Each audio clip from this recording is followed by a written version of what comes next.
जय हिंद मेरे डियर साथी, मैं आपका साथी विकास और आज हम देखने वाले हैं D pharma second year pharmacology chapter number आपका ये है। ठीक है, कितना नंबर चैप्टर है भाई? चैप्टर नंबर 4 है। ठीक है, इसमें चैप्टर नंबर 4 में हम बहुत सारी चीज़ें कवर कर चुके हैं। Chapter number 2, chapter number 1, chapter number 3 को हम एकदम से फिनिश कर चुके हैं। चैप्टर नंबर 4 की तरफ हम रुक कर चुके हैं। इसमें भी हम बहुत सारा चीज़ पढ़ चुके थे, जैसे आपको दिखा देते हैं। ठीक है, ये देखा जाए तो चैप्टर नंबर 4 में जनरल एनेस्थेटिक क्या होती है इसको हम डिटेल में कवर अप कर लिए थे। ठीक है, और आज हम पढ़ने वाले हिप्नोटिक्स एंड सेडेटिव के बारे में पढ़ने वाले हैं। ये जितने भी ड्रग्स है जो हमारे सीएनएस सिस्टम मतलब सेंट्रल नर्वस सिस्टम पर एक्ट करने वाली हैं। ठीक है, तो ये भी हम क्या करेंगे आज पूरा डिटेल में देखने वाले हैं। उसके बाद ये धीरे धीरे आपका एंडिंग की तरफ पहुँच रहे हैं हम आराम से। ठीक है, तो आपके पास हमारे पास यानी हिप्नोटिक्स आप फर्स्ट ईयर में पढ़े होंगे, सेडेटिव आप ये दोनों टर्मोलॉजी आप फर्स्ट ईयर में पढ़े होंगे। प्लीज़ आपसे अनुरोध है, यदि आपके पास फार्मास्यूटिकल केमिस्ट्री की आपके पास बुक है तो बहुत अच्छी बात है, क्योंकि इसमें आपको ज़्यादा नोट नहीं करना पड़ेगा। क्या चीज़ नोट कर जो आपका हो जाएगा, डिफिनेशन आपका उसी बुक में मिल जाएगा, क्लासिफिकेशन और दवा का नाम उसी पे मिल जाएगा। मतलब ये आपको 2-3 टर्मोलॉजी मतलब ये मिनटों में ख़त्म होने वाली चीज़ है। इसको आपको क्या करना पड़ेगा, थोड़ा सा पढ़ना पड़ेगा। ठीक है, तो आपके पास यदि फर्स्ट ईयर की बुक है तो उसे आप बगल में रखिए। ठीक है, तो चलिए आज हम समझते हैं हिप्नोटिक्स और सेडेटिव क्या होता है इसके बारे में। ठीक, पूरा डिटेल में इसमें हम आज पढ़ने वाले डिफिनेशन, उसकी क्लासिफिकेशन, उसका फार्माकोलॉजिकल एक्शन, डोज, इंडिकेशन और कंट्रा इंडिकेशन के बारे में हम डिटेल में देखने वाले हैं। ठीक, तो चलिए स्टार्ट करते हैं। ठीक, तो आपके सामने हमने ये रख दिया है आपका हिप्नोटिक्स एंड सेडेटिव के पूरा डिटेल में। ठीक, अब हिप्नोटिक्स क्या होता है, जैसे क्या होता है, ठीक, जैसे कभी कभी हो जाता है आपको बहुत ज़्यादा नींद आती है, अरे यार बहुत नींद आवत है हो। ठीक, और कभी कभी बहुत ज़्यादा चिंता हो जाती है। अब चिंता काहे हो जाती है, मान लेते हैं आपका रिचार्ज करा दिए हैं, आपका नंबर ब्लैक लिस्ट में दूसरे से बतिया रहे हैं, तब भी हो सकता है। तो ये कईयों कारण भी हो सकता है मेरे भाई। ठीक है, या आपको वही नहीं पसंद करती, आप उसको नहीं पसंद करते, तो बड़ी दिक्कत हो जाएगी। एग्जाम चिंता कौन करता है भाई इस टाइम? ठीक है, कोई नहीं करता। किसी लड़के से पूछिए एग्जाम का चिंता, बा मर दे ऐसा निकली एग्जाम कोई करता? कोई नहीं करता। ठीक, वही रेयर होंगे। ठीक है, नहीं तो कोई नहीं करता। उसी तरह से तुम्हारे पास हिप्नोटिक्स क्या होता है, hypnotics produce the sleep responsibility natural sleep. मान लेते हैं आपको नींदिए नहीं आती है, कहते हैं नींद और प्यार सब, नींद और चैन, खाना पीना सब छोड़ दिए, मतलब सब आपको लवेरिया हो गया। एक बीमारी का नाम है लवेरिया। लवेरिया में क्या होता है आप तो जानते ही हैं। ठीक है, तो इसमें ऐसी हिप्नोटिक्स में नेचुरल स्लीप क्या हो जाती है आपकी, ठीक है, प्रोड्यूस दी जाती है, ऐसे इसमें काम होता है। ठीक है, इसमें अब क्या होता है नेक्स्ट में देखा जाए तो आपका सेडेटिव। सेडेटिव क्या होता है, रिड्यूस द यानी क्या होता है excitement and commonly use of the anxiolytic agent. मतलब क्या होती है, सेडेटिव ऐसी ड्रग्स होती है जो आपको क्या कर देती है, एक्साइटमेंट करती है, आप बहुत तगड़ा एक्साइटमेंट हो गई। ठीक है, तो ये सब करती है। उसके बाद यदि देखा जाए तो ये क्या कर देती है, मान लेते हैं आपको चिंता हो गई बहुत ज़्यादा, किसी चीज़ की चिंता हो गई, एग्जाम की चिंता हो गई है, किसी घर द्वार की चिंता हो गई या किसी की चिंता हो गई है, तो उसको ट्रीट करने के लिए हम क्या कर देते हैं, सेडेटिव का प्रयोग करते हैं। ठीक है, तो इसी को हमें क्या करना है, देखना है भाई एकदम मजे तरीके से। ठीक है, तो इसमें क्या होती है, देखिए यदि देखा जाए, ठीक, इसमें क्या होती है, इसका हिंदी देखा जाए तो हिंदी आपको समझ में आएगा तुरंत, अनिद्राग्राही। ठीक, अनिद्रा, ठीक, अनिद्राहारी होती है। ठीक, अनिद्राहारी होती है। और सेडेटिव का मतलब क्या होता है, सामक मतलब चिंता के बारे में होती है। ठीक है, तो ये होते अभी होता क्या है, देखिए समान रूप से चिंता दवा के रूप में यानी दवा के रूप में होने वाला प्रयोग होता है, जिसे हम क्या बोलते हैं, हिप्नोटिक्स बोलते हैं। मतलब आपको अच्छे तरीके से नींद लाने के लिए जिस ड्रग का प्रयोग किया जाता है हिप्नोटिक्स कहलाता है। सेडेटिव क्या होता है, आपको चिंता के कम करने के लिए जिस दवा का प्रयोग किया जाता है सेडेटिव कहलाता है। अभी होते क्या है, sedative as well as hypnotics induce the CNS depression. मतलब आप लंबे समय तक आप प्रॉपर नींद नहीं लेंगे, प्रॉपर चिंता करेंगे तो आपको डिप्रेशन में चल जाएगा। तो आपके भोजपुरी गाना सुनेंगे, वो जानते ही चल जाइएगा डिप्रेशन में। ठीक है, वो नीलकमल का गाना है, उसे सुनेंगे तो मतलब मजे में हो जाएंगे। ठीक है, तो यही चीज क्या रखा, सीएनएस डिप्रेशन को क्या कर देता है, ये कम करने का काम करता है। ठीक है, sedative hypnotics agent a chemical is a chemical substance which reduce the tension. लो भैया, टेंशन को कम कर दें। याद रखना मेरे भाई, जिंदगी में टेंशन लेने का नहीं, केवल पेंशन लेने का है। ठीक है, वो कुछ भी पेंशन हो। ठीक है, सरकार को एक योजना चलाना चाहिए पेंशन युवा को भी देना चाहिए। जैसे मान लेते कोई प्यार में धोखा पा गया, उसको भी पेंशन देना चाहिए, ठीक है। तो आप पर्सन में क्या होगा, टेंशन बढ़ जाएगी, ला भैया टेंशन हो गया। एंजाइटी हो जाएगी, ला भैया एंजाइटी होगा। इंड्यूस स्लीप, सही से नींद नहीं आवत है तो दिक्कत हो जाएगी, ठीक है। तो इन सब में क्या होता है, सीडेटिव तथा हिप्नोटिक्स एक तरह का केमिकल सब्सटेंस होता है जो टेंशन को कम करता है, एंजाइटी को कम करता है। स्लीपनेस मतलब जो आपको सही से स्लीप नहीं आ रही है तो उसे भी ये कम करने का काम करता, कम नहीं करने का काम करता। मान लिया नींद औरों नहीं आवता, औरों कम कर दी तो दिक्कत हो जाएगी, तो उसे क्या करे, तो मेंटेन करने का काम करता है, ठीक। एग्जाम के टाइम एकदम मजे तरीके से सोइए, कोई टेंशन नहीं है, ठीक है। टेंशन वही लेता है जो पेंशन नहीं लेता है, ठीक है। तो देखिए ये तुम्हारे पास हो जाएगा टेंशन में, ठीक। अब क्या लिखा है, low dose of these drugs. अब क्या लिखता है, low dose of these drugs causes natural sleep, मतलब एक छोटी सी डोज आपको नेचुरल स्लीपनेस दी जा सकती है। इसमें जितनी भी ड्रग्स आती देखेंगे बहुत ही कम लेवल पे, मतलब लिखा गया 0.05 EMG, 0.05 EMG, 0.25 EMG, मतलब बहुत ही लेवल कम होती है। तो क्या कर देती है, कम डोज ही इसे नेचुरल स्लीपिंग दे सकती है।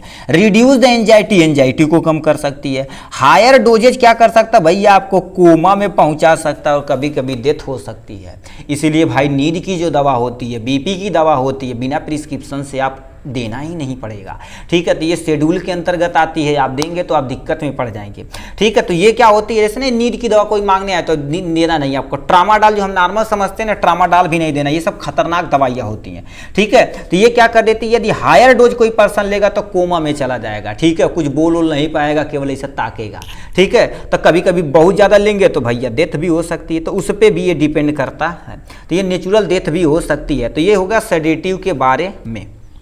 अब क्या लिखा, हिप्नोटिक्स प्लस सेडेटिव, तुम्हारे पास इसका क्लासिफिकेशन दिया गया आपके सामने। ये प्यारा सा रहा क्लासिफिकेशन, आप स्क्रीनशॉट इसका ले सकते हैं, ठीक है। तो इसमें क्या होता है, यूरिया डेरिवेटिव होता है, दूसरा बेंजा, ठीक है। यहाँ पर लिखा बेंजोडाइजापीन होता है। दूसरा क्या होता है, न्यूअर नॉन बेंजा यानी बेंजाडाइजापीन हिप्नोटिक्स होता है। इसमें क्या होता है, यूरिया डेरिवेटिव में क्या होता है, जैसे मान लेते हैं आपको, देखिए होता क्या है, जैसे मान लेते हैं आपको बहुत ज़्यादा चिंता हो गई है, ठीक है। अब क्या करेगा, ऐसी दवा दी जाएगी जो आपके यूरिनेशन को फ्लो को तेज कर देगी। लो भाई यूरिया बनाओ, किडनी को काम कराओ, बाहर निकालो, ठीक है। तो उसमें यूरिया डेरिवेटिव तुम्हारे पास होता है, ठीक है। यूरिया से रिलेटेड मतलब उसमें यूरिया यानी नाइट्रोजन और हाइड्रोजन और कार्बन ऑक्सीजन की परसेंटेज को इंक्रीज करा दिया जाता है। इसमें क्या जाती है, लॉन्ग एक्टिंग ड्रग्स, मतलब ऐसी दवा जो लंबे समय तक काम करती है, ठीक है। लंबे समय तक मतलब लंबे समय तक वर्क करती है। Short acting, ultra short acting मतलब मीडियम साइज, इसको बीच में लिखना चाहिए, नहीं लिखेंगे कभी कोई टेंशन नहीं।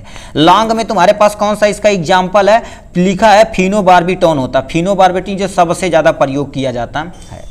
नेक्स्ट में लिखा शॉर्ट एक्टिंग में यानी लिखा है, यहाँ लिखा पेंटोबार्बाटीन होता है। पेंटोबार्बाटीन भी इसका एग्जाम्पल हो जाएगा। अल्ट्रा शॉर्ट एक्टिंग में क्या होगा, थियोपेंटेन होता है। थियोपेंटेन इसका क्या हो जाएगा, एग्जाम्पल हो जाएगा यहाँ से। तो इतनी आपके पास ड्रग्स होती जो इसके अंतर्गत आती हैं, यूरिया डेरिवेटिव के अंतर्गत।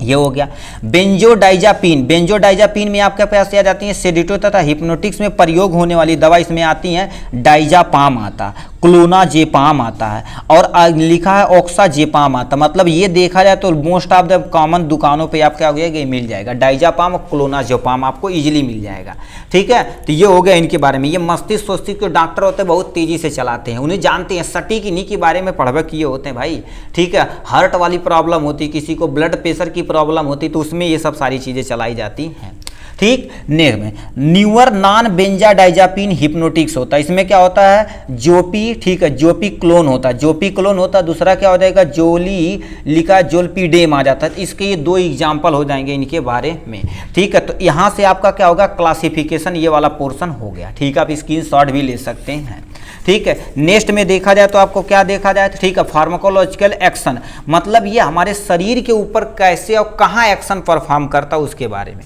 ठीक है। तो इसमें दे रखा है सबसे पहले सीएनएस के बारे में बोले थे तो सीएनएस डिप्रेशन होता है। बारबूट क्या लिखा, बारबिटूरेट कॉजेज द सीएनएस डिप्रेशन, मतलब किसी पर्सन को सेंट्रल नर्वस सिस्टम यदि डिप्रेशन हो रहा है तो उसे ट्रीट करने के लिए, ठीक है, उसे सही करता है, ठीक है। It is dose depend upon the effect, और तो डिपेंड करता है डोज पे। यदि लो डोज देंगे तो सेडेटिव को आप क्या कर सकते हैं, स्लीप में कन्वर्ट कर सकते हैं। यदि थोड़ा सा तगड़ा डोज देंगे तो एनेस्थीसिया में कन्वर्ट कर सकते हैं, और तगड़ा डोज देंगे तो कामा में पहुंच सकता है, बहुत तगड़ा डोज देंगे तो उसकी समझ लो डेथ पक्की है, ठीक है, तो इनके बारे में ये हो गया यहाँ से, मतलब वो डोज पे डिपेंड करता, वो सब एनेस्थीसिया एक्सपर्ट होते हैं जो क्या कर देते हैं, देते हैं। ठीक है, देखिए एनेस्थीसिया भाई बहुत ही एक कॉम्प्लिकेटेड चीज़ है, मतलब उनके लिए तो कॉम्प्लिकेटेड नहीं है, हम सब लोग अपने ही सामने देखें बहुत सारे एनेस्थीसिया आप सही से नहीं दे पाएंगे तो आदमी की डेथ हो जाएगी, ऑपरेशन के दौरान ही डेथ हो जाती है। ठीक है, तो ये बहुत ही जरूरी होता है एनेस्थीसिया वाले पोर्शन पे। ठीक है, तो ये हो गया इनके बारे में। नेक्स्ट में देखा जाए तो आपको क्या हो गया यहाँ से, ठीक है, barbiturate related high dose causes the depression respiratory, मतलब क्या करेगा, डिप्रेस द रिस्पायरेशन, मतलब जो रिस्पायरेशन और सही से आप रिस्पायरेशन सांस फूलने ऐसे करे लगवा, ठीक है, तो दिक्कत हो जाएगी। लो बीपी ब्लड प्रेशर को भैया कम करेगा, और डिक्रीज करेगा कार्डियक कॉन्ट्रैक्शन, मतलब जो हमारी कॉन्ट्रैक्शन और रिलैक्शन हो रही है उसे सही से कॉन्ट्रैक्ट रिलैक्शन ऐसा नहीं करने देगा, दिक्कत हो जाएगी। ठीक है, हार्ट रेट में भी क्या कर सकती है, इससे प्रॉब्लम कॉजेज कर सकती है। ठीक है, तो इन सब पे देखो ये इफेक्ट कितना तगड़ा है भाई, बहुत खतरनाक चीजें हैं। ठीक है, it is only present in the parental form, यदि याद देखा जाए तो जितने भी सीएनएस मतलब ये ड्रग्स जितने भी होते हैं मोस्टली देखा जाए, मोस्टली जो डिप्रेशन वगैरह में प्रयोग किए जाते हैं सब तुम्हारे पास पेरेंटल फॉर्म में होते हैं। कहेंगे सर ये क्लोनाजोपाम डाइजापाम ये सब तो टैबलेट भी आता मेरे भाई, मगर उसका लो डोज तुम देखना कभी बहुत ही लो होता, बहुत ही लो होता, तुम सर्च करके भी देख सकते हो मोबाइल पे अपने। ठीक है, तो ये मोस्टली पेरेंटल फॉर्म में रखा जाता है, इमरजेंसी में वगैरह में काम आता है। बेंजोडाइजापिन, बेंजोडाइजापिन क्या होता है, selective CNS which produce the sedative, anxiety relief, natural sleep, suppress seizure, मतलब किसी पर्सन को मिर्गी आ गई उसके दौरान, रिड्यूस द मसल टोन, मान लेते मसल स्पास्म हो गया या मसल टोन हो गया, उस कंडीशन में प्रयोग किया जाता है। ठीक, अब देखिए इतनी सारी चीज़ों को क्या कर देता, अकेले मेंटेन करता, हिप्नोटिक्स एंड सेडेटिव। याद रखना भाई, जिंदगी में कभी भी चिंता न करना, चिंता हमारी आयु को खाती है, पढ़ने में आपको क्या कर देगी, दिक्कत कर देगी, जो हमारा न्यूरॉन होता है वो क्षय होने लगता है। ठीक है, तो इसलिए कभी भी जिंदगी में चिंता नहीं, हमेशा मस्त रहिए और खुश रहिए। ठीक है, और अपने अगल बगल जितने भी रहे खुशियाँ बांटते चलिए। दुख तो दुनिया देने के लिए प्रेजेंट है मेरे भाई, आप कभी खुशियाँ किसी के सामने बांटे, खुशियाँ लड़की नहीं जी, खुशी मतलब हैप्पी। ठीक है, वो बांट के कभी देखिएगा, आपको बहुत ही मजा आने वाला है। ठीक है, तो ये हो गया नेक्स्ट के बारे में। नेक्स्ट देखा जाए तो आपको क्या हो जाएगा, यहाँ से देखा जाए उस ड्रग्स की डोजिंग कैसे की जाती है, आपको भैया याद नहीं रहेगा डोजिंग, तो आप डोजिंग क्या कर सकते हैं, एज पर फिजिशियन आप लिख सकते हैं। ठीक है, इसमें देखा है लिखा फ्लूराजेपाम जो क्या होता है 15 mg का आता है, इसे देखा जाए तो आपको क्या कर देते, बीडी भी प्रयोग किया जाता है, ओडी में डिपेंड करता कंडीशन पे। ठीक है, डाइजापाम ये देखा जाए तो दिन में भी 2 बार लिया जा सकता है, सुबह शाम लिया जाता है। नाइट्राजेपाम जो होता है 5 से लेकर 10 mg के बीच में आता है, इसे भी आप क्या कर सकते हैं, बीडी दे सकते हैं, या कभी कभी इसे कंडीशन में देखा ओडी चलाया जाता है, ओडी या बीडी कुछ भी लिख सकते हैं, इसका कंडीशन हो तो कंडीशन करता फिजिशियन कैसा देखता कंडीशन है। ठीक है, लोराजेपाम देखा जाए तो ये भी तुम्हारे पास क्या कर देता, मोस्टली ओडी ही चलता है। ठीक है, ओडी ही चलता है। और लिखा है अल्पना यानी लिखा अल्पराजोलाम, अल्पराजोलाम जो होता है ये बहुत तगड़ी दवा होती है, नींद और हार्डियक यानी कार्डियक ओडियक में यूज की जाती है। इसमें जो प्रयोग होती है इसमें भी क्या कर देती है, ओडी या कभी कभी तुम्हारे पास क्या कर देते, बीडी भी प्रयोग किया जाता है। ठीक है, और क्या होगा, क्लोनाजेपाम जो ड्रॉप में आता है, इंजेक्शन के फॉर्म में आता है, इनके रूप में आता है। ठीक है, आप इसे भी आप क्या कर सकते हैं, बीडी दे सकते हैं। ठीक है, मतलब दिन में 2 बार आप दे सकते हैं। ठीक है, तो ये हो गया इनके डोज के बारे में। ठीक है, आप डोज दवा का नाम और उस पर रिलेटेड mg जो भी है थोड़ा सा याद रखिएगा, ओडी या बीडी चला सकते हैं, वो भी नहीं याद आता तो आपको एज पर फिजिशियन लिख सकते हैं, क्योंकि देखिए इसमें हर एक दवा में लिखा रहता है। देखिए अभी यहाँ पर पढ़ेंगे ना, देखिए लिखा है as directed by the physician, अब इसे यहाँ से देखिए पढ़ सकते हैं, आपको दिख रहा होगा एज, देखिए डोजेज के बारे में देखा जाए as directed by the physician, आपको दिख गया होगा। ठीक, तो ऐसे क्या कर सकते हैं, इजीली देख सकते हैं। इंडिकेशन देख लिया जाए भैया, इंडिकेशन मतलब कहाँ कहाँ पर आप प्रयोग कर सकते हैं। ठीक है, इंडिकेशन में देखा जाए तो आपको देखिए कहाँ कहाँ प्रयोग कर सकते हैं, जो आपके सामने है। पहले देख सकते हैं हिप्नोटिक्स में प्रयोग कर सकते हैं, इसीलिए तो प्रयोग की जा रही दवाइयाँ। क्रोनिक आस्मोनिया में भी प्रयोग किया जा सकता है। एंटी काउंसुलेंट मतलब किसी पर्सन को काउंसुलेंट की प्रॉब्लम है, उसके अगेंस्ट भी आप क्या कर सकते हैं, प्रयोग कर सकते हैं। मसल स्पास्म, अभी बोले मसल स्पास्म, मसल टोन हुआ, उस कंडीशन में भी प्रयोग कर सकते हैं। प्री एनेस्थेटिक मेडिकेशन मतलब प्री एनेस्थेटिक मेडिकेशन में भी प्रयोग कर सकते हैं, एनेस्थीसिया से जो पहले वाला स्टेज होता है। एल्कोहल विदड्रॉल इच यानी इंडिपेंडेंट सब्जेक्ट, ठीक है, इसमें भी आप क्या कर सकते हैं, प्रयोग कर सकते हैं। ठीक है, तो ये हो जाएगा इंडिकेशन के बारे में।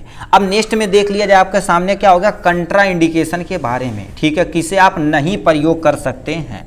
ठीक है, यदि देखा जाए तो इसके लिए बहुत सारी कंडीशन है। ठीक है, बहुत सारी कंडीशन क्या क्या चीज़ है, सबसे पहले लीवर तथा किडनी डिजीज किसी पर्सन को रहे तो उसमें भी आप प्रयोग नहीं कर सकते, निषेध है। ठीक है, क्योंकि देखिए किडनी और लीवर डिजीज में आप क्या कर सकते हैं, दवा बहुत अच्छे से दी जाती है पूरा जांच वगैरह करके।